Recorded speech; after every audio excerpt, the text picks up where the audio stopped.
Welcome back to the Attack on Reason series. I'm John Balla. Today we explore the appeal to emotion, a fallacy where emotional manipulation replaces factual evidence in an argument. Known as Argumentum ad passiones, this fallacy is a red herring. It's not that emotions are invalid, but that they become fallacious when they are used to bypass critical thinking and replace relevant premises. Our first case study is historical. In Shakespeare's Julius Caesar, Mark Antony incites a riot not with logic, but by showing Caesar's wounds.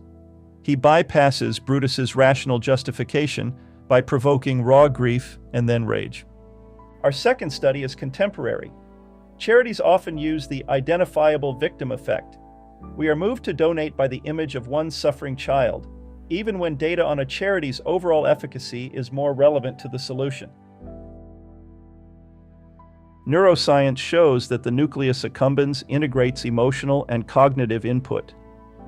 When an appeal is intense enough, it can trigger action before the prefrontal cortex, the part of our brain that governs analytical thinking, planning, and decision-making, can evaluate the facts. In other words, we let our feelings decide for us, even though there is sufficient evidence available to make an informed decision. That's a problem, because feelings don't think. They feel. When someone's argument leans on feelings instead of facts, your job is to notice. Emotions matter, but they're not evidence. Ask yourself, if I set the feelings aside, what reasons are left? That habit is how you stay compassionate without becoming easy to manipulate. If this video makes a difference in your life, please like it and share it with someone who will thank you later. Subscribe so you never miss an episode.